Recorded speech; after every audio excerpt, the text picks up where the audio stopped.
Atas nama pemerintah, kami menyambut baik pelaksanaan ini, karena ini adalah merupakan pergantian tahun. Hari ini adalah 10 Asyura. 10 Asyura adalah tahun hari kemenangan bagi umat Islam.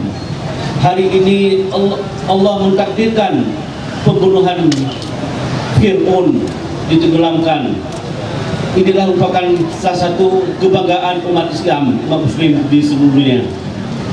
Karena itu adik-adik sekalian, untuk menyambut kemenangan ini, kami untuk serentak mengucapkan Allahu Akbar atau takbir bersama-sama. Allahu Akbar. Allahu Akbar. Allahu Akbar. Terima kasih. Pawai Ta'aruf. Sebelum itu kami harapkan seluruh kepala SKPK dan Forkopimda berjalan bersama-sama dengan Pawai Ta'aruf ini. Akhirnya dengan mengucapkan Bismillahirrahmanirrahim, Pawai Ta'aruf Tahun Baru Islam 1 Muharram 1441 Hijriah Kabupaten Aceh Barat tahun 2011 secara resmi kami lepaskan.